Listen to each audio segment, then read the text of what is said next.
Alrighty, everybody, we're gonna get going onto the Chicago River, starting up our architecture tour. Who's ready for a boat ride? Yay! Alright, that's what I love to hear. I am as well. Luckily for us, we're on a boat. Now we're gonna be getting going on our architecture tour. I just wanna go through some safety announcements before we start off talking about some buildings. Now, some things to be aware of. As per Coast Guard regulations, we have life jackets available for everyone. They're inside of these boxes around the boat. We will let you know when and how to put these on in the very unlikely case of an emergency. It is also Coast Guard required that while we are on the boat today, you do have to wear a mask. I know that the rules have been loosened around the country from the CDC and everything, but while you are on the boat today, still, it is required to have a mask on. I will be wearing my mask the entire tour. I do occasionally walk over here behind this plexiglass if I need a breath to pull it down, but otherwise I wear mine the whole tour as well. So that is something to be aware of, especially as you're moving around the boat. Please be considerate of others and wear your masks, okay guys? Now, it is also required that while you're on the boat today, please remain in the parameters of the boat. Do not try to reach or lean over the side or stand on any of the benches and try to reach and touch anything up high. It is just you want to stay inside the boat and, you know, don't lose an appendage or anything like that. All right, guys, we're getting going onto the river. We're going to talk about some lovely stories here in the city of Chicago. My name is Sam. I will be your docent or tour guide, and I will be telling you about these stories. I am a storyteller by trade. I actually graduated with my degrees in theater, history, and art history about 4 years ago, which means that I am actually qualified to do just this job and nothing else. Nothing in the world. Which is fine, I don't mind it. It's a great job. I get to hang out on a boat in my favorite city and talk about some lovely stories. Now, my favorite thing about architecture is that once you start to understand the language of architecture, you can use it to learn stories about the city that you're in. So our goal on the tour today is that we're going to learn some stories about this city, but we're also going to learn a bit of that language of architecture, so that when you leave the boat today, you have the tools to find some of these stories for yourself.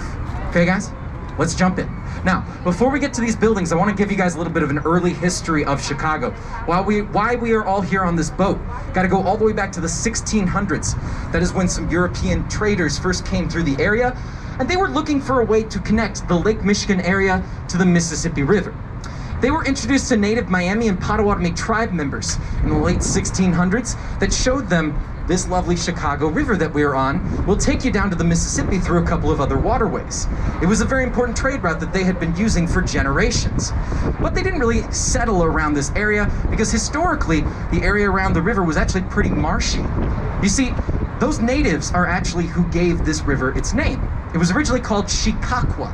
Chicago eventually turns into Chicago. And Chicago means smelly onion.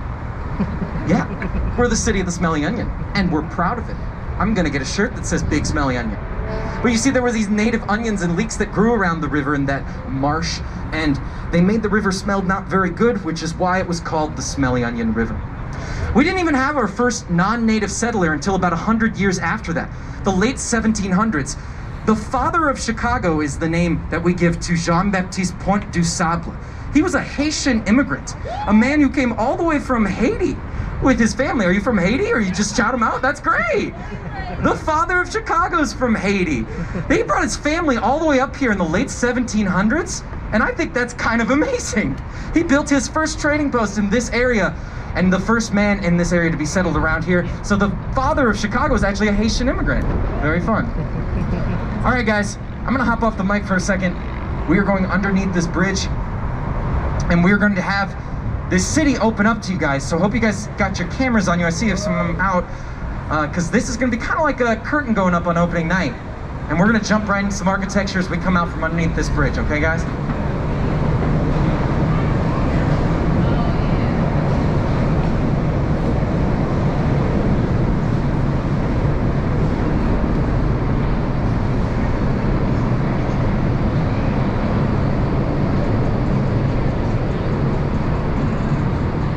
Look at that city. Ain't she pretty? All right, guys, I want to jump right into some architecture. The first building I want to draw your eyes to is going to be coming up over here on the left-hand side. It's actually the newest addition to our skyline. It's pretty hard not to notice. It is these three wavy blue buildings that are attached together coming up on the left. They make up the one St.Regis. The St.Regis is the new third tallest in our city at 1,191 feet. It is a building designed by Jeanne, who is a local Chicagoan, my favorite architect.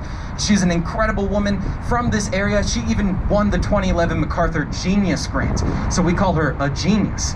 This building at 1,191 feet means it is the tallest in the world, designed by a female-led architecture firm as well, by Jeanne and Studio Gang here in this city. These 6 different shades of blue that cascade up the side of the building kind of make it look like those foamy waves that we have out in Lake Michigan. Being a local Chicagoan, she is often inspired by the geology of the area when she makes buildings around here. It's a multi-use building, both hotel and residential. It's mostly open for the most part. They've been selling many of the floors. The penthouse was sold about a year ago for a cool $18.5 million, which is like a really normal starter home in Chicago, super normal. Now, I want you guys to notice way up there at the 83rd and 84th floor, how there's a couple of floors that are still open. You guys see that? Looks like they just forgot the glass. They actually didn't. They're doing that on purpose. You see, way up there, they're going to leave it partially open to let the wind blow through it when the building is completed all the way. Now what this does is it actually helps to keep the building from swaying too much. All tall buildings sway, but just a little bit. We don't want them to sway too much because, well, you don't want to get sick at the top floor, right? So I want to teach you 3 different ways here in Chicago that a structural engineer keeps a tall building from swaying too much. It's a pretty common problem being in the Windy City. So this is our first technique that's called a blow-through floor. The other 2 will be later on in the tour, so be looking out for them. But a blow-through floor is very simply letting the pressure of the building be relieved by letting the wind blow through it. All right. Let's move on to the next building coming up on the left-hand side. Behind this triangular building, you're gonna see a blue glass building with a bunch of white fins that cascade down the outside. Now you're gonna see it a little bit more clearly as we pass through in between these 2 buildings.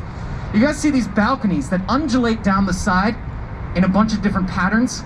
It's a very unique design. That is Aqua Tower, finished in 2009. It's actually also designed by Jeanne. That was one of her earlier projects. It actually won a lot of awards for that unique design with those balconies cascading down the side. See, those balconies are all mathematically different from one another. They're completely unique going down the side. What this means is it actually has some practical functions as well. They successfully let the building buffet the wind off the side of the building, so when you stand on your balcony during our very cold Chicago winters, well, you don't get as much of that chilly Chicago wind.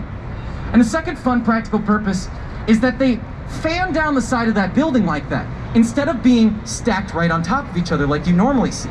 What that means is you can look over and see a bunch of your neighbors. You can say, "Hello neighbor, did you know that my balcony is mathematically different from your balcony?" I bet you didn't. That's a conversation starter. And that's what Jeanne Gang wants you to do. Get out and know your neighbors, create a community. All right, let's talk about a building way back in time. Over here on the right-hand side, this is a fun little story. You guys see that building with the yellow onion up at the top there? That is the InterContinental Hotel. It was built in 1929.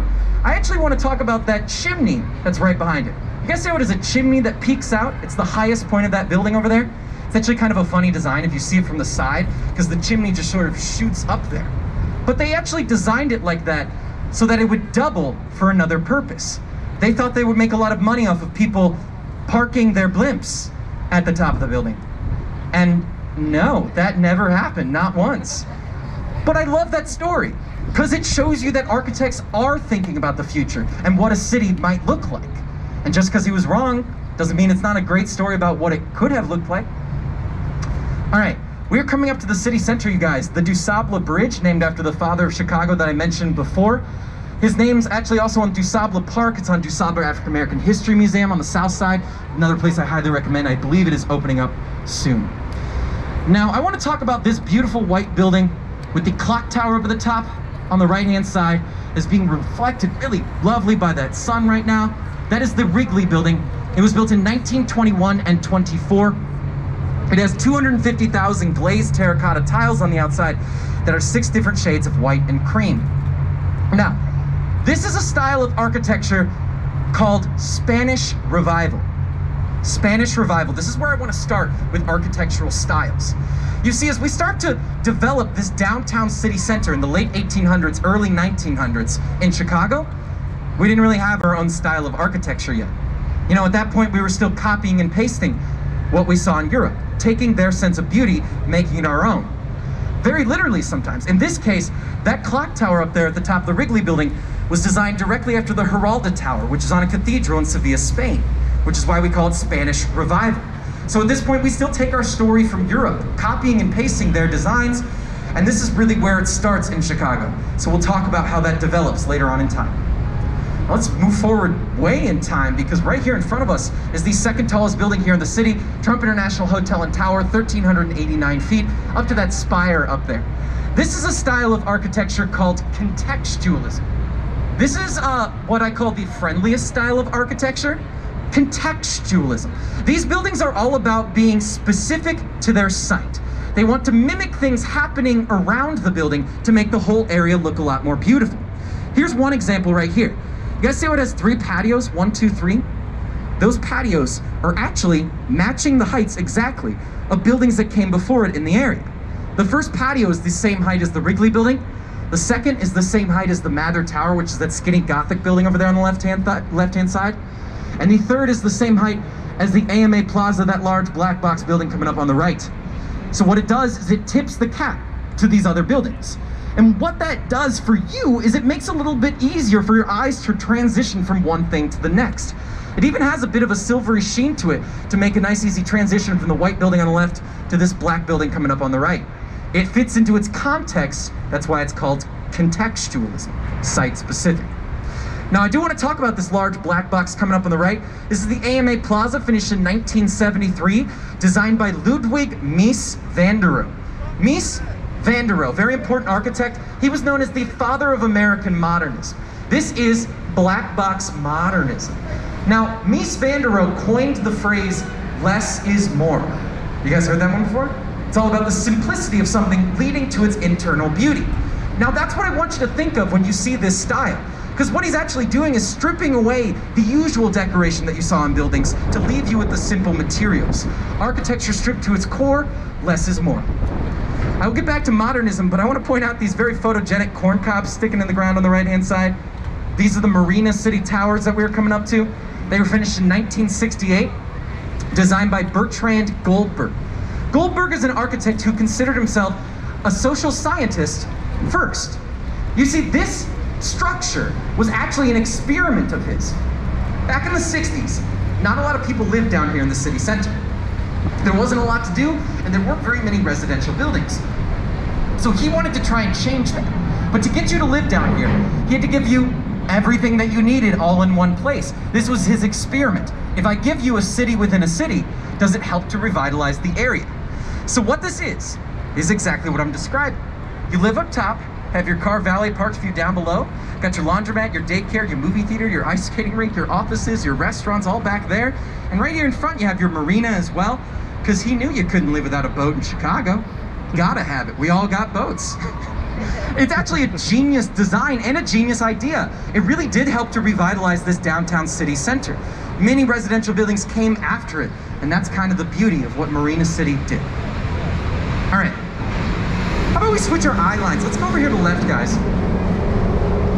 So come out from underneath the bridge. I want to point out this shiny glass building with the white granite columns lining the outside. That is 77 West Wacker. It's a style called Neoclassical. Now that means new classical, neoclassical. Classical architecture comes from Greece and Rome. It's thousands of years old.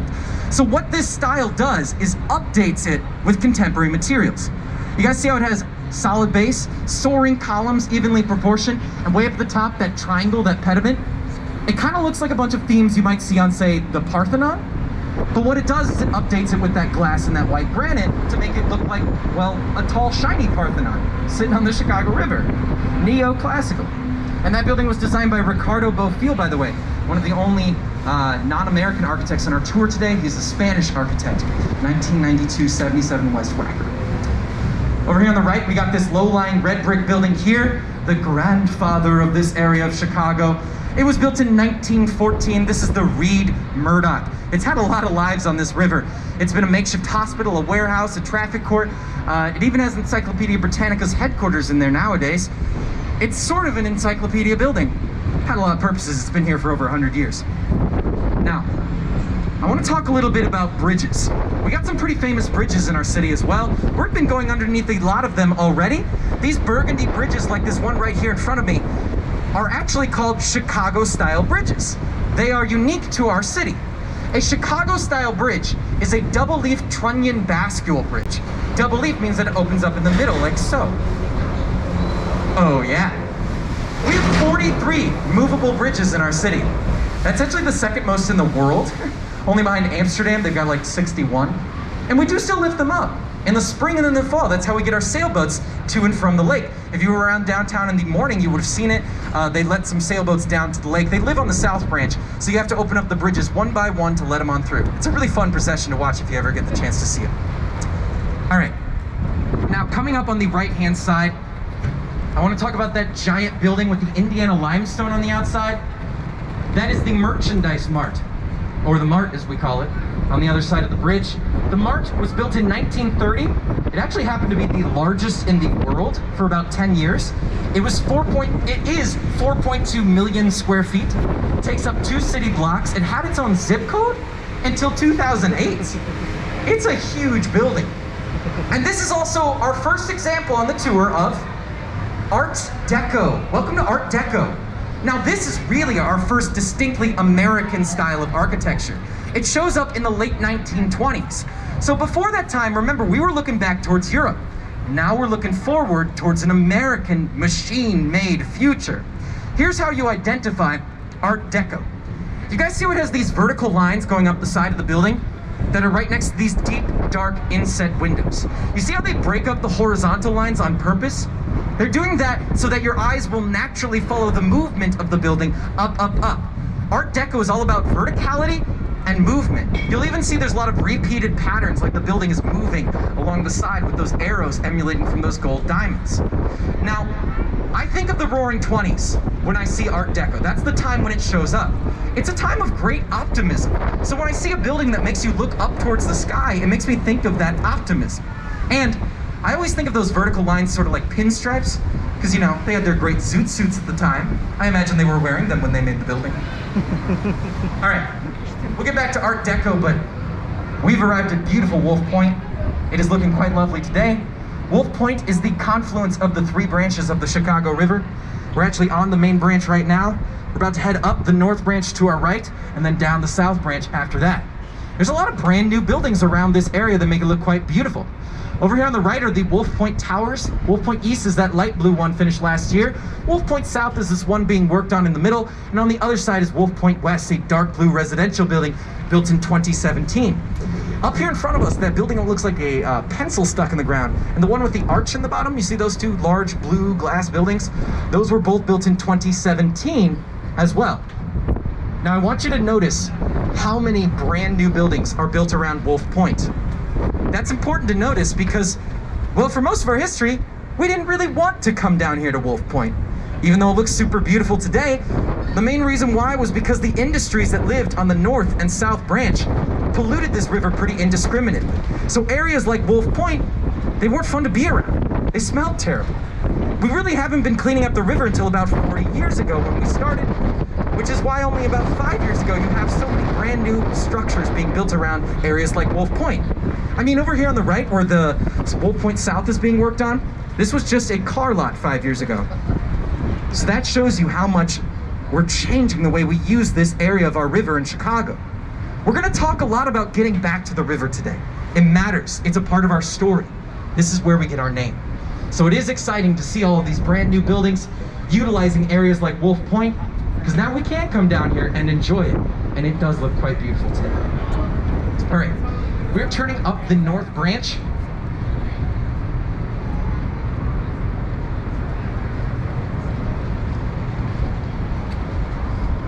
All right, I want to talk about up here in front of us, that large peach rectangle that's coming up on the left-hand side of the river over there. Might not look like much, but it's actually the oldest building on our tour today. That peach rectangle is Fulton House. It was built in 1898. But it didn't always look like that. It didn't even always have holes in it, because it used to be a giant freezer. We had a booming meatpacking district here in Chicago for many years on the south side. You ever heard that Chicago was called the hog butcher of the world for many years and the city of broad shoulders? I mean, you probably guessed that second one from looking at your tour guide, right? No, it's fine. Don't worry about it. Now, we would haul that meat around and we would store it in large freezers like Fulton House coming up over here on the left-hand side. But then that meatpacking district died out in 1971 and they converted it into the apartments you see today, designed by Harry Mies in the 80s. But they had to convert the building first, and well, it took a little bit of time. They had to spend 3 months thawing it out, and they had to take the insulation out of the walls as well. And they discovered that they used just loads of cork and horsehair. 4 inches of insulation in the walls, so they had to take truckloads of it out. But nowadays, the lovely apartments you see today. Harry Mies, this architect, is actually the same man who designed these triangular buildings that are going to be coming up down here on the left-hand side. These small triangular residential buildings here. These are the riverfront cottages built in 1989. These are really our only example of postmodernism on the tour. Postmodernism is the only style I would say is the opposite of another. Modernism. Do you guys remember modernism? Large black boxes, less is more. Simplicity to its core. It's all about rules. So that means that postmodernism has no rules. It's more is more, it's silly, it's whimsical, it's a little bit over the top. It's even out of the box, literally in this occasion, because it's triangular. You see, Harry Mies was a big sailor. He wanted them to look like triangular sails. The main thing with postmodernism is there are no rules. You can do whatever you want. It's more of an expression of the architect himself. Now, when he first built these triangular riverfront cottages in 1989, he received a lot of criticism for putting them right here. Nobody got it. They were like, Harry Mies, nobody wants to live down here on the North Branch. They call this a stinking pit 30 years ago. Now, it might have been, but I would say Harry Mies has a bit of foresight because he sold one of those riverfront cottages for about $2.25 million 5 years ago. So yeah, people do want to live down here. We're changing the way we use this area of our river, and that's pretty exciting. We have some more coming up on the left-hand side. Some red brick townhouses that were constructed in 2001. They are also revitalizing this area. These are also high-end properties. Some of them were sold for about $2 million a piece as well. These red brick townhouses coming up on the left in 2001. Now, I want you to notice how these townhouses all face the river. You guys see how they're set back and they have a river walk out here? That means that they want to come out and enjoy the environment. Now that's really small, but it's huge in the grand scheme of Chicago, because we never did that. Over here on the right-hand side is the East Bank Club, 450,000 square foot fitness center, built in 1980. See how this building has its back to the river? That alleyway there wasn't even added until about 10 years after its construction. So there's only a 20-year difference between the buildings on either side of us, and a vastly different perspective of how you might tell the story of the river through architecture. We want to get back to this river that gives us so much. That's part of our story today. So one simple thing you can do is just flip your buildings around. Enjoy the environment that you're given. Flip those buildings around just like you're flipping this boat around. A hey-o segue. All right, I'm gonna take a minute off the mic, you guys. This is gonna be our first break on the tour, which means you can head back to Felipe and get yourself another drink. Or get yourself your first drink, or maybe even your third drink. I have no idea how long you guys have been drinking on this boat. Now, you can go back there and get yourself a lovely, maybe a rum punch and a water. That way you are hydrated and you have a rum punch. I call that the best of both worlds. I'll be back in the mic as we head towards that old railroad bridge over there on the left-hand side of the river back there. That's where I'm gonna be talking about next. So until then, you guys have this break. So head back to Felipe, and after he treats you well with a drink, make sure you treat him well and tip him well as well. I'm gonna walk up and down the boat. If you have any questions, let me know. I'll be back on the mic in a couple of minutes.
thank you. I'm glad you're enjoying it. Where are you coming from? Oh, we're from Michigan. My wife and I. From where? From Michigan. Michigan, lovely. Yeah. Have you been to Chicago before? Yes, a couple of times. It's great. Like my second favorite city in the US. What's your favorite? San Francisco. I love San Fran. That's a great pick. I thought you were going to say New York, and I was going to be like, no, Chicago's better. I love San Fran. Never I don't been know. In New York. That's a tough one. San Fran's great. I love New York too. I do. But we've never been there yet. You gotta go. You gotta go. We will. I mean, they don't give river tours like we do. They don't have a river. All right, let's do it. All right, guys, I'm back on the mic. So let's check out this old railroad bridge that's coming up in the air on the left-hand side of the river over here. This is the old Carroll Avenue Bridge. It was built in 1908, over 100 years ago. It was actually the longest and heaviest trunnion bascule style bridge built in the world at that time. That word bascule, it comes from the French. It means seesaw or teeter-totter. It's a big weight, counterweight system. So I want you guys to see that large concrete block on the back side of that bridge. That is actually what is holding it up in the air right now and what would bring it back down as well. So it sort of works like a seesaw, bascule. Now all of our Chicago style bridges, those burgundy ones that we talked about earlier, they are actually the exact same style, trunnion bascule. But for the most part, they have their counterweight hidden below ground. So on that old railroad bridge, it's cool, you can see it working. And we do lift it up and down about once a year, you know, just to show people we can, but it is a landmark. All right, check that out, crossing the tracks up there in front of us. You guys see that train? That is our public transit here in the city of Chicago, the L, how I get to and from this boat. It's a very unique picture if you guys want to snag it as it goes over the bridge on the river. It's a very cool picture. Now, of course, if you guys didn't know, the L train is called the L because it is elevated. We're really clever here in Chicago. Yeah. Now coming up on the right, we have this building with the arch in the bottom. That is River Point, built in 2017. I call it the hungriest building on the tour because it always makes me think of a large McDonald's pie box, or maybe a Hot Pocket. I was a college student once. Now, you see, this building does make me a little bit hungry, but it's also got some fun structural things happening, including, well, over here on the right-hand side, I want to show you, you guys see above the river, these holes cut into the wall here? These are actually exhaust vents. You guys see these over here on the right-hand side. They're exhaust vents for the Metro and Amtrak train lines. They run down below the land on the right-hand side. What that means is that all of these buildings coming up on the right, including River Point, have to deal with that problem. How do you build on top of land where there are train lines down below? Well, for the most part, you got to avoid them because you don't want to ruin somebody's morning commute, right? So this building coming up on the right is doing exactly that. This is 150 North Riverside, looks like a large pencil. It has a 30-foot wide base, which I'm pretty sure is skinnier than this boat. That's crazy. But this is actually the only way they could build this building in this location. You see, those train lines run down below the land on the back side of the building. They couldn't put any foundation down there. And they actually couldn't put anything down on the front side as well for a different reason. It's because the Chicago as a city requires all brand new buildings being built along the river like this to have a 30-foot setback. You gotta give away part of your lot space for public use. Because remember, we don't want our buildings right up on the river anymore. We want to use the river, so we gotta have it set back. But because of those two stipulations, it only takes up 20% of its lot space. And they still did it. That's kind of amazing. And it leads to one of my favorite designs. I want you guys to notice on the side of the building, you see our boat floating on by? We actually got two boats floating by right now. A little unique situation. That rarely happens. It's like the building saying hello to us. It's like, hello, welcome to the Chicago River. I hope you're having a great day. What a friendly building. So Midwestern. All right, guys, I want to move on. We're going to come back to that building later. I've got another thing I want to talk to you about with it, but I want to move on to this large black and silver building coming up on the right. Now, this is the Boeing Building. Home to Boeing. They make planes. But if you were a detective trying to figure out who used to own the building, you still could, because they left something behind. The original owners, when the building was constructed in 1990, was the Morton Salt Company. I want you guys to look all the way up to the top of the building as we come out from underneath the bridge, and see those 6 steel holes that cut into that frame up there, or 6 holes cut into that steel frame. What that design does is it makes the building kind of look like a giant salt shaker for the Morton Salt Company. Oh yeah. But Boeing moved in 2001 and they left it around, so I guess I've been told they weren't too salty about it. Nya, nya, nya. All right, guys. Over here on the left is this brand new building, the Bank of America building. Just finished in the last year. Did I just get a whoop whoop for Bank of America? Woot woot! All right, these being steel beams out front, I mean, you know, whatever, it's a cool building. But these being steel beams out front are there because of that 30-foot setback. You see they're giving away a part of their lot space for public use. So that means they got a design around it, which is why it has that cool design. All right, guys, we are entering into my favorite location on the river. This little section right here is what we call the Art Deco Canyon. The Art Deco Canyon, we are surrounded by giant Art Deco buildings. On the left is the Civic Opera building, on the right is 2 North Riverside Plaza. Both buildings were built in 1929. You guys know what that means? We just entered the roaring 20s, guys. Welcome to the Jazz Age. Do you hear the jazz? Not yet. It's still in the buildings. Wow. Now at this point on the tour, guys, as fun as it is to hang out in the roaring 20s, we are in our own roaring 20s, I guess, right now. But I want to take you guys on a journey through the next few decades. You see, the next 5 buildings on the right are actually built chronologically. They didn't mean to do that, but I'm kind of glad they did, because I can show you how we get from one style to the next. All right, guys? Starting here with Art Deco in the roaring 20s. Remember I said this was a time of great optimism in America. They were really looking forward to the future, and they weren't really too afraid about spending money. Even these architects are building big, opulent buildings with a lot of extra decoration, Art Deco. But then what happens in 1929? Well, the stock market crashes. And then there's almost a 30-year gap where there are pretty much no office buildings being built anywhere in America, because we're going through the Great Depression and World War II, and, well, suddenly we've arrived in the 60s, and black box modernism is the style of the day. That's really different from Art Deco. So in order to understand where this comes from, I want you to think about the shift in generations. Think about how these architects would have, for the most part, grown up during the Great Depression. How does that change the way you view money? Well, it makes you a lot more frugal, let me tell you. You're not going to spend as much money on a big opulent building like the Art Deco architects from before. I think about that frugality when I see black box modernism.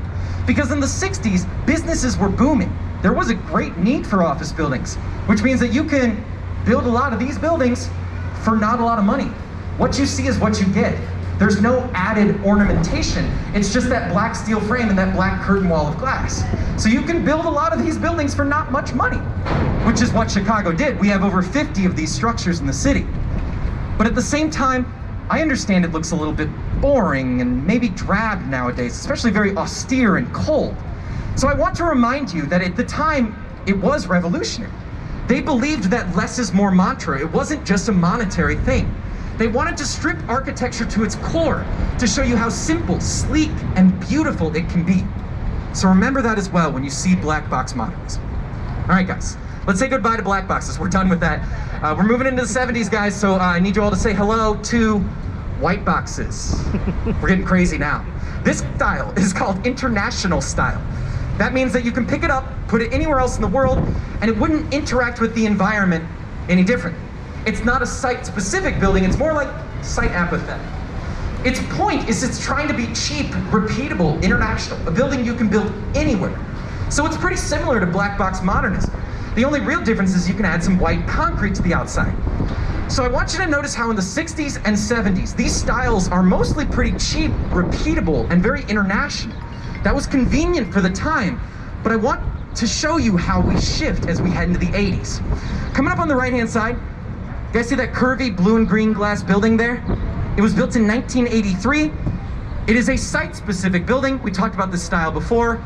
Contextualism. So what it's doing is it's not harmonizing with heights, it's actually harmonizing with the river down below.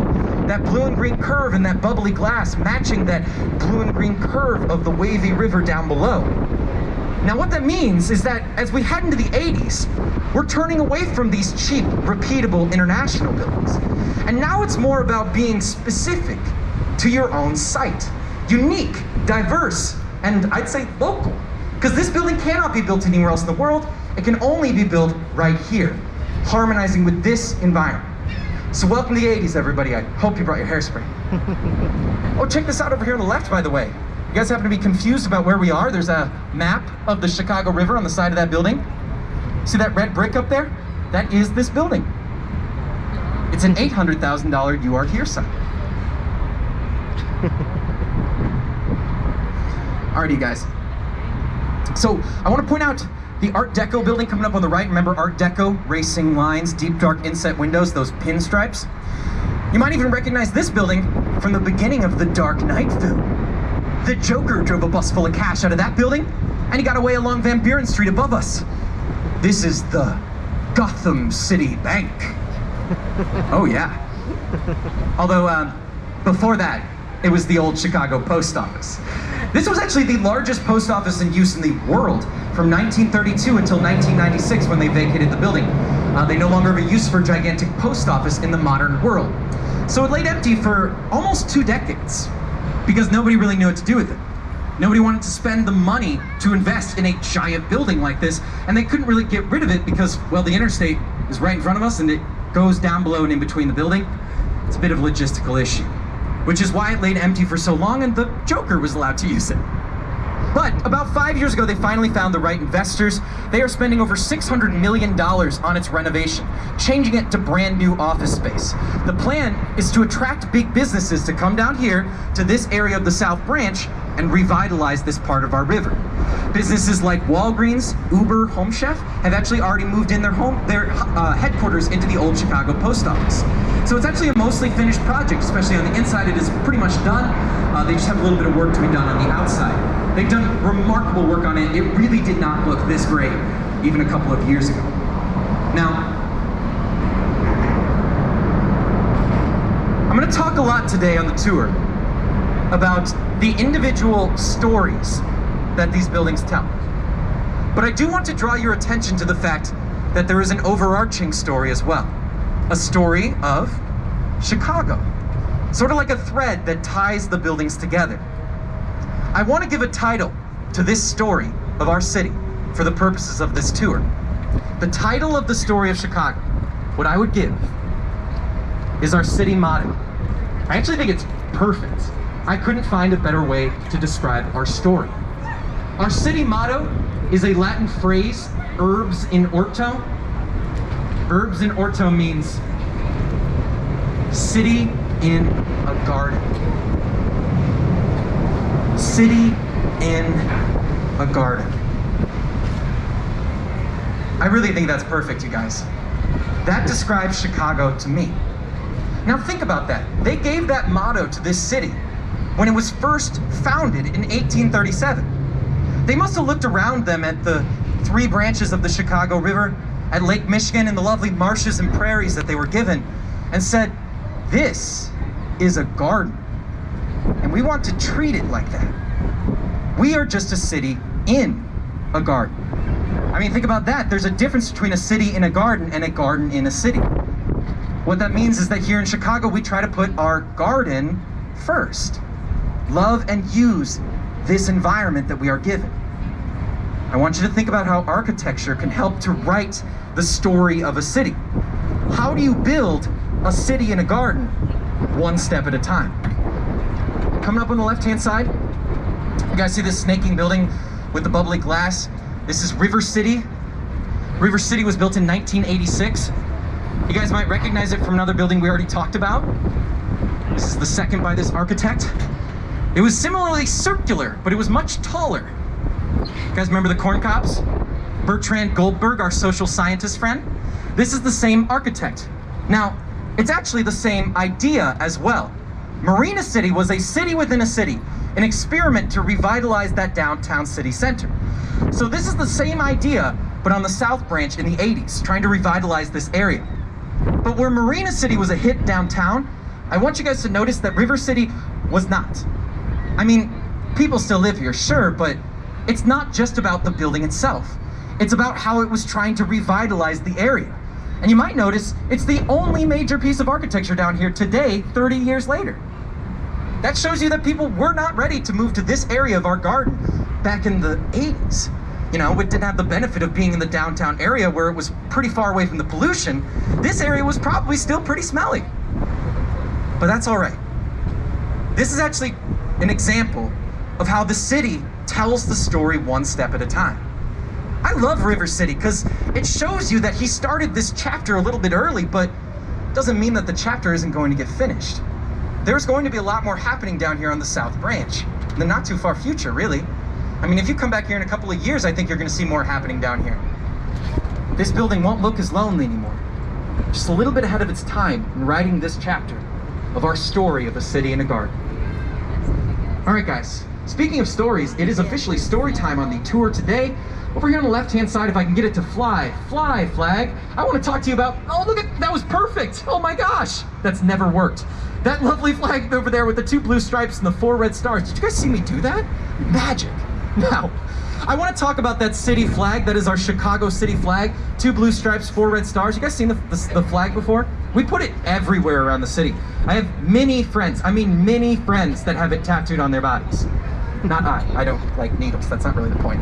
Now, I want to tell you guys about the city flag because it is very important to us in Chicago. And everything on that flag has meaning. So I want you to know what our flag means at the end of the tour. I'm going to teach you 2 of those stars at this point on our journey and the rest of it later on. You guys good? Great. First 2 stars. The first star on the flag is symbolic of Fort Dearborn. Fort Dearborn was a major military fort built in the Chicago area, built back in 1803. They ended up building the township around the fort, so that's really just the beginnings. Fort Dearborn. Simple. The second star is not as simple. I'm going to spend a lot more time on it because it's the most important thing on the flag, in my opinion. The second star is symbolic of the Great Chicago Fire of 1871. You guys heard of the Great Chicago Fire before? Anybody else? Yeah?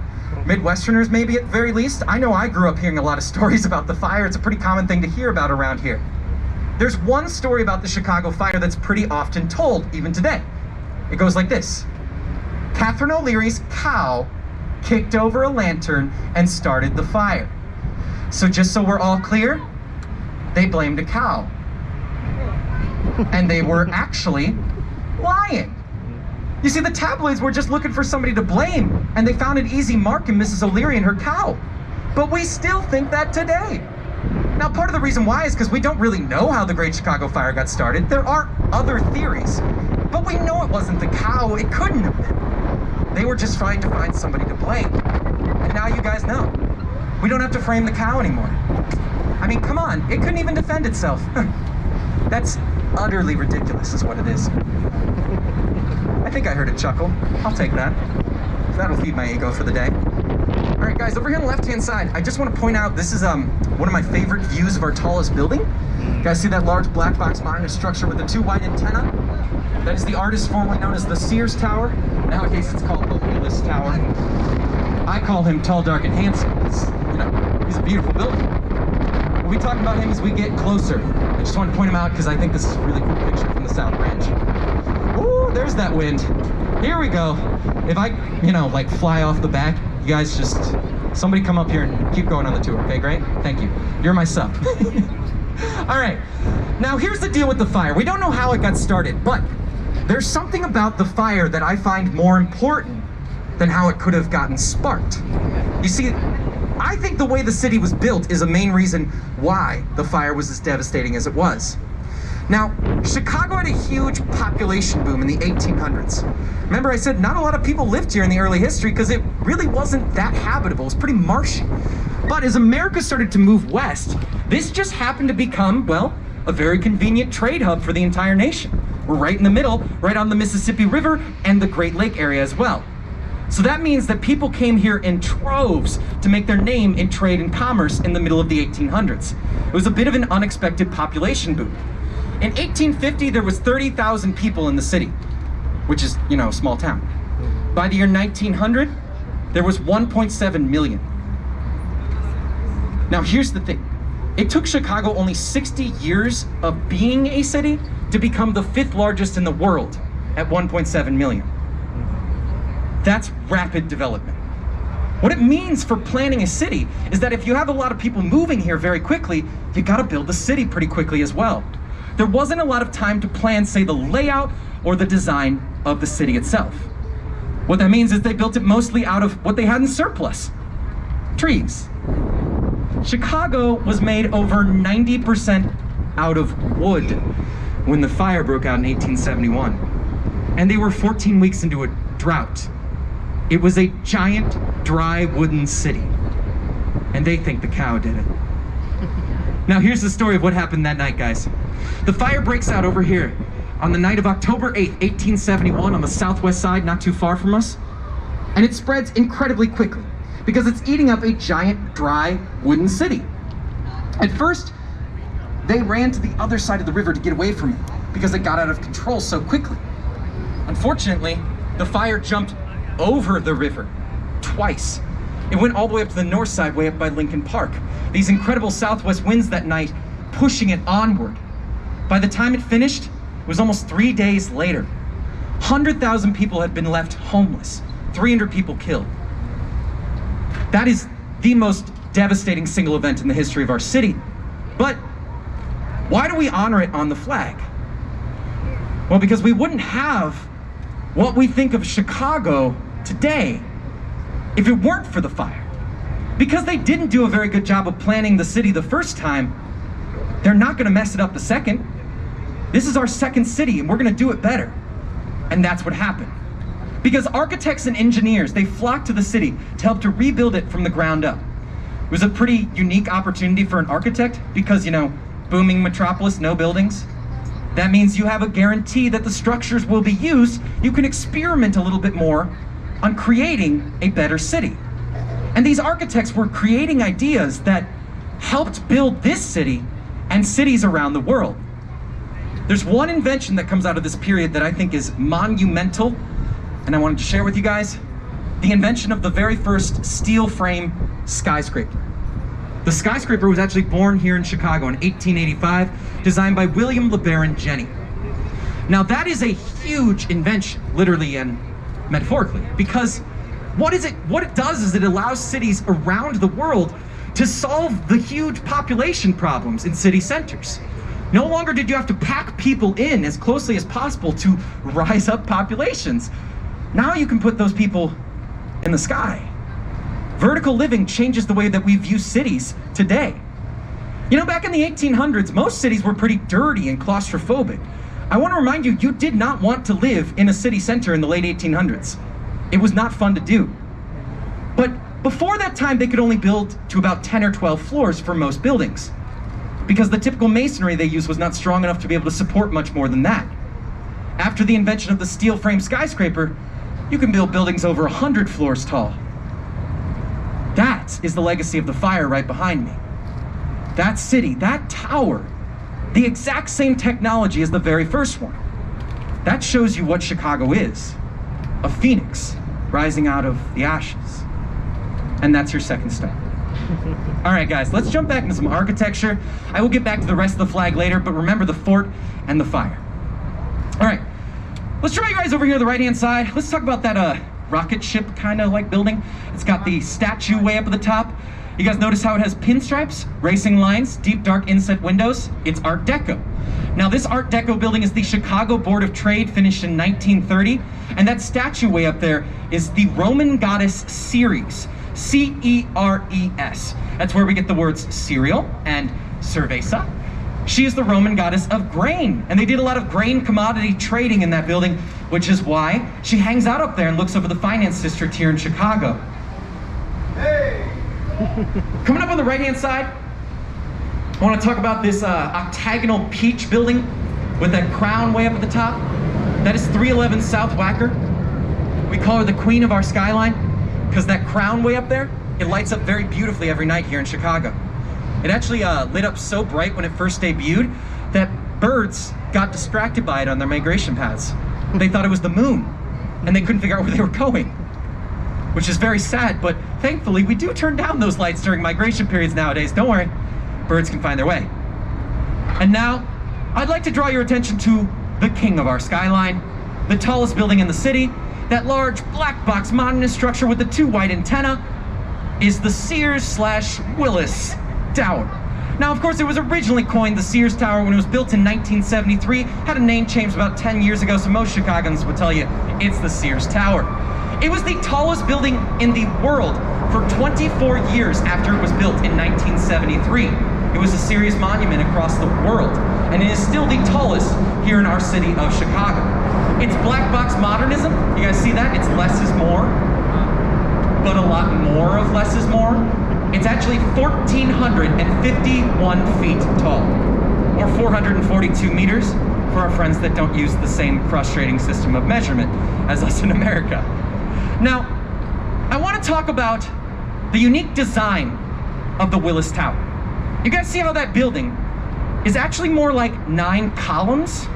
See how these columns are all topping out at a bunch of different heights like that? Only 2 of them go up to the top height and support the white antenna. It's 9 columns on a 3x3 plot. They're all 75 feet by 75 feet. Kind of looks like Tetris. Now that design is called bundled tubes, or bundled columns. It comes from Dr. Fazlur Khan. He was the lead structural engineer on this project. A man who is an absolute genius, has developed so many techniques that they call him the father of structural engineering. Now, the bundled tubes technique comes from his brain as well. It was very innovative at the time. You know, when you build the tallest building in the world in the Windy City, gotta keep it from swaying too much, right? This is your second technique, the bundled tubes technique. Now, essentially the way it works is that those columns all top out at a bunch of different heights like that to confuse the wind, rather than meeting at one peak. They bundle closely together with the 2 top columns that do go up to the top to keep them from swaying too much. Bundled tubes or bundled columns. There's a little story about the creation of that design, and it might be a bit apocryphal, I'll be honest with you guys, but I just love this story, so I'd like to tell you guys. Now, the story goes that Fazlur Khan was working late nights trying to figure out, how am I gonna build this giant building in the Windy City? And he was playing with cigarettes in a cigarette pack. And he noticed that when he pulled up a couple of the cigarettes, they didn't sway or fall back down. They were bundled closely together with the bundled cigarettes, or bundled tubes, down below. So supposedly, the design for the Willis Tower comes from a pack of cigarettes. How madmen is that? You guys see those 4 glass boxes that jut out way up there at the 103rd floor? That's the sky deck. Anybody had a chance to go up to the sky deck yet? Anybody? Anybody? Anybody? You're very brave. You are very brave, because I would not do that. I will never do it. Never in my life. But you can go up there, you guys, you, not me, can go up there and look down through glass floors over 1,000 feet below you. And little people like, well, us on this boat right now, really. That's a crazy thing you can do there. Crazy thing that you cannot do there is you cannot climb the outside of the building. I'm sorry, it's illegal. Yeah, I know, bummer. But 2 people actually have climbed the outside of the Willis Tower. One of them was an American in 1981 who climbed the outside wearing a Spider-Man costume. That's how I remember he was the American. And he had suction cups on his hands as well. The other one was a French guy about 20 years after that who climbed the outside using his bare hands. He's actually known as the French Spider-Man. Doesn't have to wear the costume though, because he's not American. Now, they both successfully climbed the tower, and they both were successfully arrested. It's super illegal. Don't climb the building. No. It's very dangerous for you and others. But that's what happens when you have the tallest building in the world for about 24 years. It leads to stunts like that happening in our city. Very famous stunts that we remember today. Now, I have one last story about the Willis Tower that I want to share with you guys this afternoon, and it's about its giant white antenna. If you'd like to get one last look at them, it's up to you guys, but you have to crane your neck and look back as we come out from underneath the bridge. Those giant white antenna up there at the top are almost 300 feet tall. Might be a little bit hard to understand that perspective. It's about the same height as these black boxes over here on the left-hand side. They are huge. But they actually very famously do not count towards the official height of the building. The official height just goes up to the top floor, it doesn't add the antenna. I have a beef with this. You see, about a dozen years ago, a committee got together and changed the rules for how they judged the height of a building. You see, antennae have actually never counted. They're not structural or permanent to the building, so you don't get to add that extra height. Willis never did. But my problem is that about a dozen years ago, they decided that spires should count. A spire is structural or permanent to the building.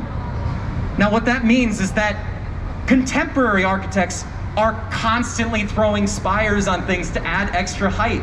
It's a really common thing to do because cities take a lot of pride in the height of their buildings. So why not add 300 feet if you can throw a spire on? Trump International here in Chicago is a spire that adds to its height, in case you're curious what one might look like.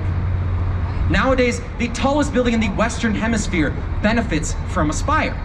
It is One World Trade Center in New York. Anybody seen it before? Over in New York? It's a really beautiful structure. It's 1,776 feet tall, very patriotic.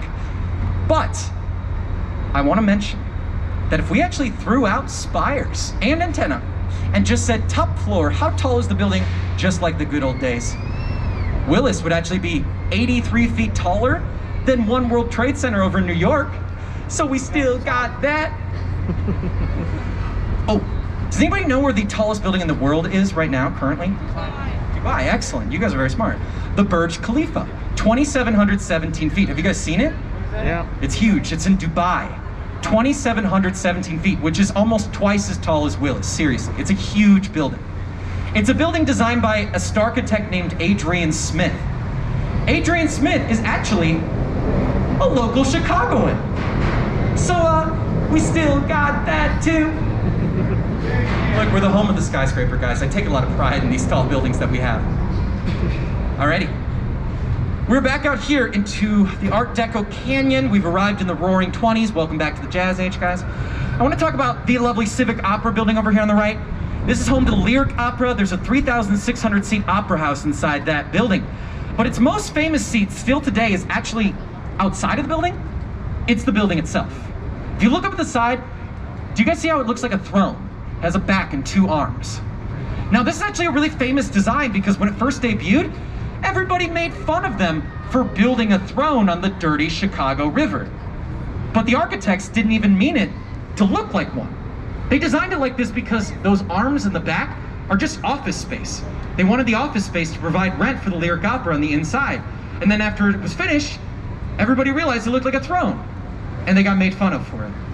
Now, I, for one, am very thankful they made it look like a throne, because if I ever wake up as a giant, I will need somewhere to sit. And now I don't have to worry about that. And I think that's pretty important. All right. How about we talk about, coming up on the left-hand side, that building with the very skinny base that we talked about before, large pencil stuck in the ground, 150 North Riverside. It has a 30-foot wide base, as you remember from before. In the middle of that building is steel reinforced concrete that goes down over 100 feet below us into the bedrock and all the way up to the top of the building. So it's essentially a giant I-beam right in the middle, keeping it where it is. But they do still have to keep it from swaying too much. This is your third technique, the final one on our tour today. They use something called inertial slosh dampeners. Kind of a mouthful. Inertial slosh dampeners. Now you can't actually see these, but way up at the top of that building, there's 160,000 gallons of water in 12 tubs, and they work kind of like shock absorbers for the building. I'll do a little physical demonstration if you guys want to look up here at me. I'll show you how it works. Essentially, when the building sways one direction because of the wind, the water in the tank, which is me, would slosh the opposite direction. And then it would continue to slosh in the tank to help to bring the building back to a rest a little bit quicker, keeping it from swaying too much. Inertial slosh dampeners, giant tubs of water tuned to keep that building from swaying too much. Very nifty technique. A lot of contemporary buildings have some form of inertial slosh dampeners nowadays. It's a pretty common thing to help a building to keep it from swaying too much. And that's all three, by the way. Do you remember them? Bundled tubes was earlier. We had blow-through floor from the beginning, and the inertial slosh dampeners. Congratulations, everybody. You're certified to build a skyscraper. That's all you need, nothing else. Promise you. Just start doing it.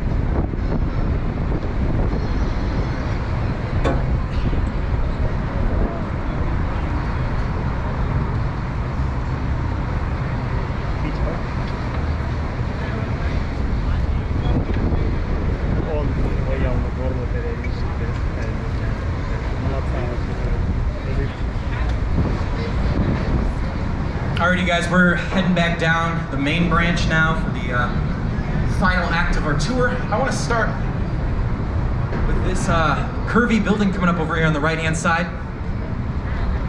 This building was built in 1983, which basically makes it ancient compared to some of the other buildings we talked about in this area.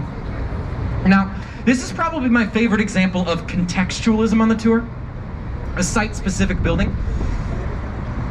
So you guys see the curve to the building that mimics the curve to the river down below, has blue lines of glass that match the blue sky and turquoise that match the river. So it sort of lives and harmonizes with its own unique site. I love contextualism because, to be honest with you, it doesn't seem like it's terribly hard to design. You mimic things happening around the building, But what that does is it makes the whole area look that much more beautiful because your eyes transition from one building to the next a little bit easier. It's a friendly style architecture. Makes itself look as beautiful as all the other buildings around it. And I also happen to love the fact that, well, it's kind of like interactive architecture. Because these shiny glass buildings have only really appeared in the last 40 years of the history of man. You know, back in the Roman times, their buildings stayed the same, but this building changes every time we look at it because it always reflects your environment, your day. And I kind of love that. It's interactive architecture, having a conversation with you. And there's a scene in one of my favorite movies at this building as well. Ferris Bueller's Day Off, my favorite Chicago movie. Ferris Bueller's dad actually worked in that building. He could be working right now. Hello, Mr. Bueller. You guys, you never know. He could be there. All right, I want to talk about the merchandise mart again. Remember this giant building from before? This was actually originally designed to be a multi-use warehouse for Marshall Field's, the department store, which shows you how popular department stores were in Chicago that, well, you could build a giant 2-block warehouse for in the middle of the city. But they lost a lot of money during the Great Depression, and they sold this building to the Kennedy family.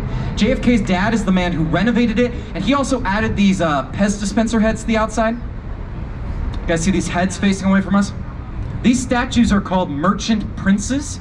That means that they are a bunch of people that have made money off of merchandise and trade in the city. So it is people like Marshall Fields, Aaron Montgomery Ward, Sears and Roebuck, Woolworth. They all are memorialized over there facing the opposite direction because they just couldn't stand the smell of the river. They had to go the opposite way, guys. But it's a lot better nowadays. They could turn around. Now, here's one thing that we're doing to help the river over here on the right-hand side. You guys see these little islands floating on the river right here next to the Riverwalk? These little islands with the grass growing on top of them. Now, these little islands are actually called Fish Hotel. That grass continues to bloom throughout the spring, has roots that drop down into the river where fish gather and they do their fish things.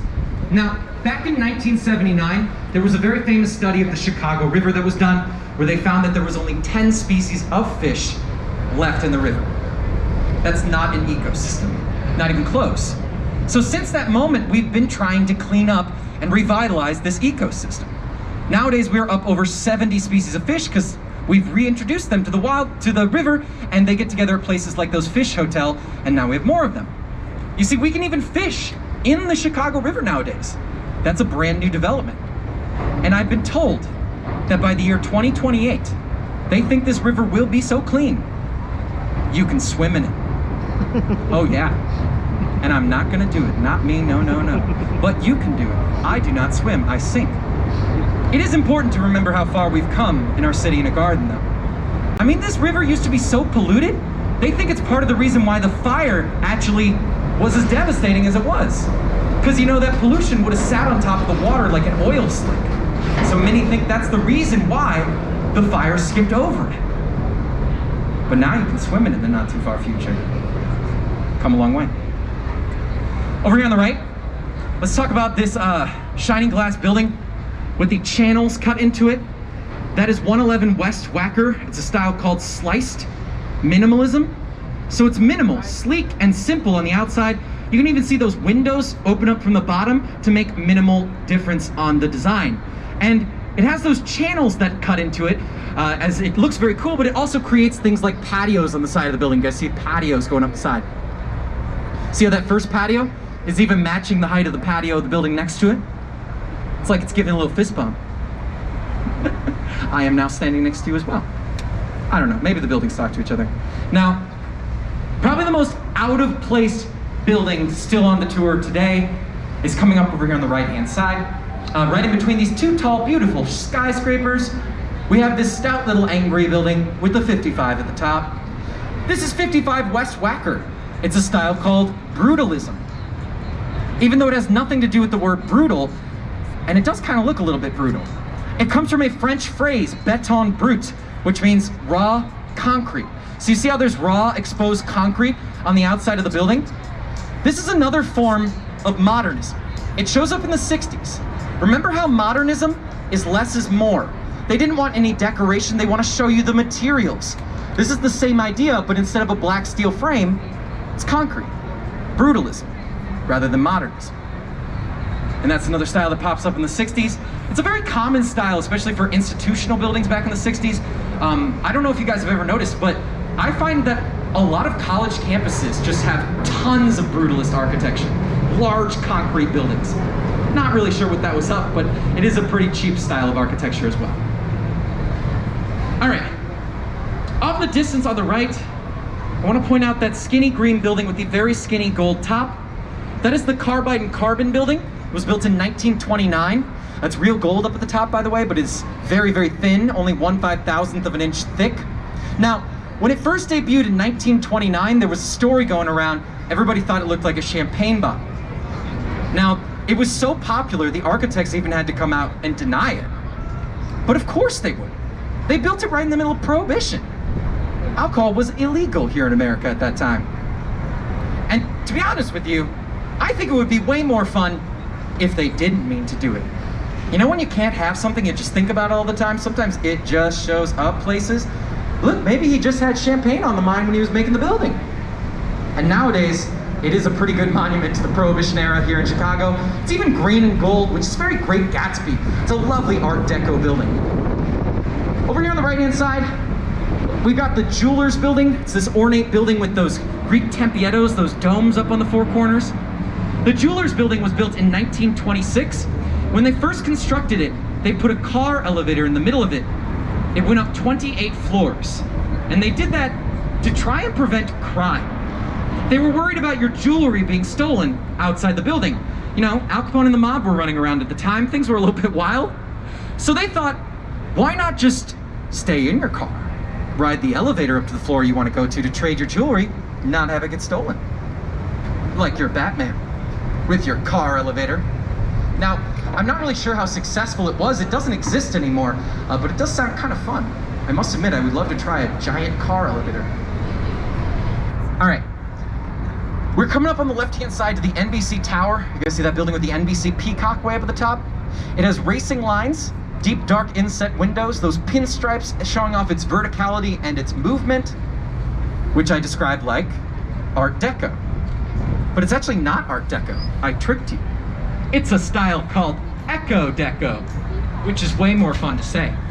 You see, Eco Deco is actually something that comes up in the 80s, not the roaring 20s. What it does, it's actually hearkening back to Art Deco. But it's not exactly the same. I mean, you guys can see that. It's kind of like they found the Art Deco dial on a speaker, and they were like, how about we just turn that up to 100? It's super Art Deco. Instead of sending those pinstripes up the middle of the building like you might normally see how they send them all the way up the side of the building? So it's a little bit different. It's Eco Deco instead of Art Deco. And that building was designed by Adrian Smith, that famous starchitect from Chicago that also built the Burj Khalifa, by the way. This is one of his earlier projects, finished in 1989. The lovely NBC Tower. All right, guys. We are getting some cold wind coming off the lake right now. That was a change. I want to tell you guys the rest of our city flag at this point on the tour. Do you remember the first two stars from before? Fort Dearborn, Fire of 1871. So we're moving forward in time. The third star on the flag was the World's Fair of 1893, the Columbian Exposition. This was a very famous World's Fair, hosted here in Chicago only 20 years after we had a fire that leveled the city. They hosted here in Jackson Park on the south side. They built a giant campus for the fair, inviting 27 million people from around the world to come through those gates, which is about a third of the population of America alone at the time. Now, the campus for the fair actually ended up being very famous. It was nicknamed the White City because it was these big white European buildings in this open, beautiful campus. The pictures of it are actually incredible. It doesn't exist anymore in full, but there is one building left from it. If you'd like to go check it out, I recommend it. It's actually where the Museum of Science and Industry exists nowadays. So it's over there in Jackson Park. So if you'd like to go see a very fun museum, great for kids, or big kids like me, and you can see some architecture from our third star, the 1893 World's Fair, check out the Museum of Science and Industry. Now the fourth star actually follows the theme of the first three. Makes it very easy to remember. The first three went Fort Fire Fair, Fort Fire Fair. Fourth one follows that theme as well. So it goes like this. Fort Fire Fair. Fair, it's another fair. World's Fair of 1933 and 34, called the Century of Progress. It was a big old Art Deco fair right in the middle of the Great Depression. It was actually the only World's Fair that was entirely privately funded because of that fact. The world's first robot debuted at that fair in 1933, and it was smoking a cigarette. I don't know, it's a 1930s robot. So that's your 4 stars on the flag, you guys. Fort Fire Fair Fair. The stripes are very easy. Here's how they go. The 2 blue stripes are our waterways. Top one is the Chicago River, bottom one is Lake Michigan. And then the 3 white stripes. What? It's also the South Branch. The top one is the North Branch, and the bottom one is the South Branch and Lake Michigan. Am I getting called out on the tour? What? Lake Michigan? What about it? I don't know what I'm being questioned on right now. I'm going to talk to you about it later. I think the second blue stripe is Lake Michigan, but I might be wrong. I've been telling that for years. It's not, I'm not wrong. Great. I love it when I'm not wrong. All right. So those 2 blue stripes are our waterways. And then the 3 white stripes on the flag are actually just the sides of the city. From the top down, it goes north side, west side, south side. The east side is a lake where we do not live. That's the city flag, you guys. Fort Fire Fair Fair, our waterways and our sides of our city. So I do hope that you walk around the city and maybe just annoy a few people with your knowledge of it, now that you know it. All right, I'm gonna tell you one last story about the river before we come back out here into the docks. It's a very important one. Now, we've talked a lot about this pollution in the river. It was a serious epidemic. They actually called Chicago the cholera capital of the world back in the 1800s, which is not the nickname you want. You see, the pollution in the river during heavy rainfall would often drift hundreds of feet out into the lake, and we get our drinking water from Lake Michigan. That's a big deal. People were getting very sick because of the pollution. Chicago had to solve this problem. Here's what they ended up doing. In 1889, they brought the U.S. Army Corps of Engineers in here. They spent 11 years building a 28-mile canal. This canal connects to the south branch of the river, and what it did when it was completed in 1900 was it took this river and reversed it. This was the solution to the pollution. They thought, instead of letting it get into our drinking water, why don't we just send it down the Mississippi? Now, I'm not really sure how efficient that was, but it was effective at least for a time. And it is an amazing man-made canal. To be able to reverse the flow of a river is amazing. I mean, this is the only river that flows away from its mouth. It used to go into the lake, now it doesn't even connect it to it directly. You have to go down there through a river, or through a lock at the end of the river to get to the lake nowadays. But it's also a reminder of the damage done to the ecosystem.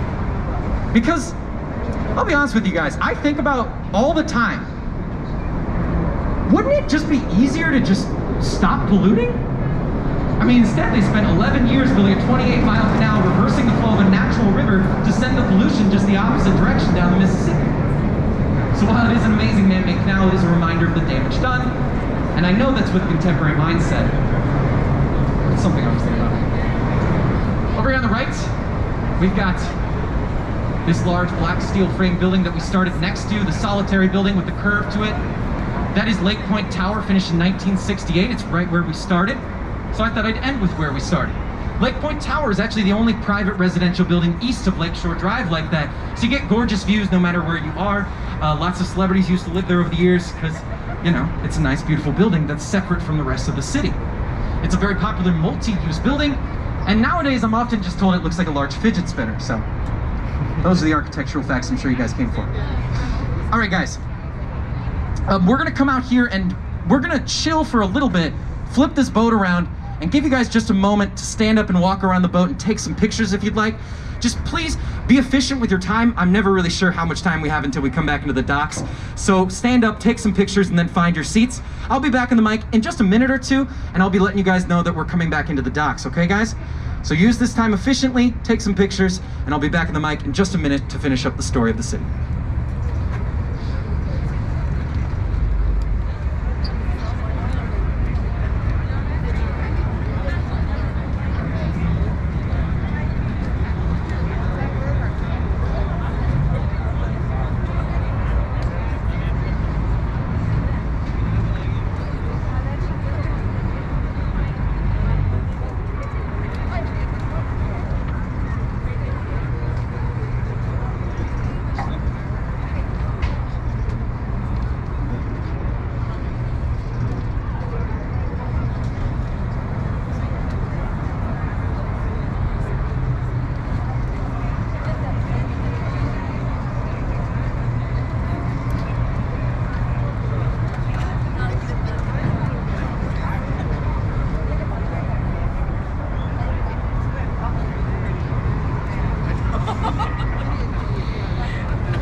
как.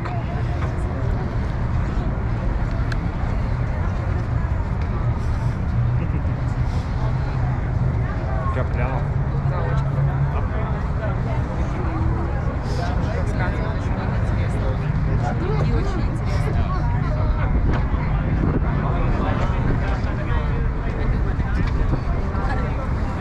Интересно, сколько раз он этот день делался.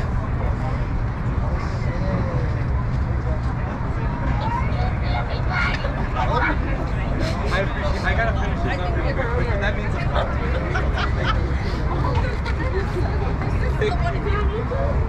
not at the moment. I think it'll be a lot. The company would have to do it. All right, everybody, we're coming back into the docks.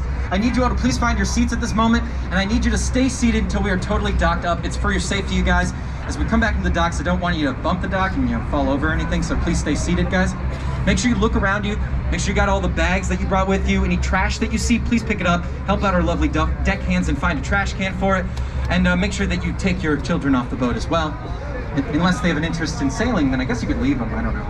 Now, I'm gonna be off the edge of the dock as you guys are all leaving. If you happen to have any questions about the city or about architecture, I will be hanging out for as long as you want to talk to me, okay guys? Great. I'll be here for you. Now, I need you guys to sit down over there, please.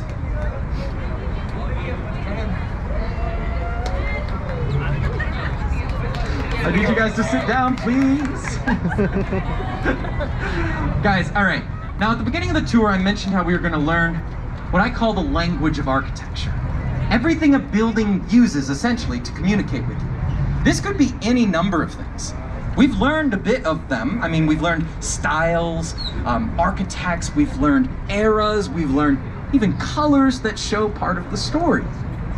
Now that you have a bit of the language of architecture, I want to challenge you guys to try and use it.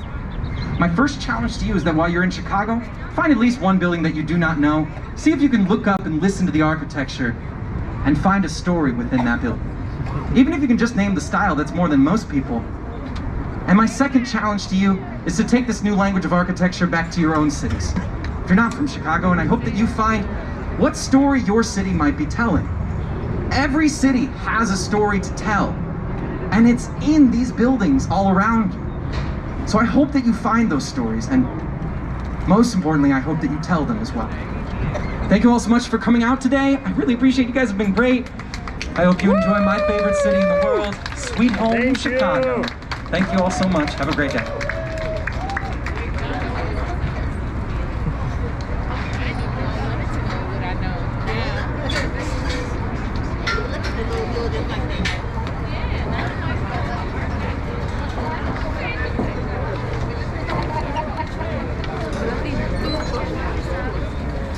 Ну не, там не такой живчик был, но его Сэм зовут, если потом YouTube посмотрит.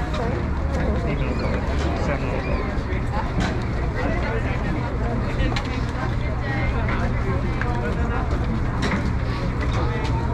Sorry. No problem. Go ahead.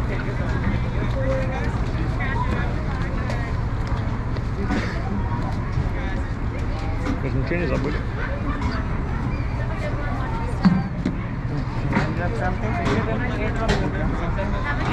You too, thank you.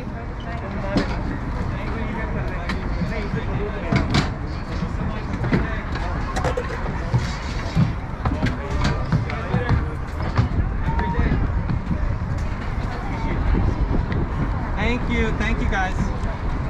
Thank you very much. Yeah, have a good one. Thanks, you got a good video. Have a good Yeah, day. thank you. See you guys later. Have a good day. Thank you. Ну, кстати, может быть, даже было бы что-нибудь что ему дать. Ладно, 20 евро? Нет.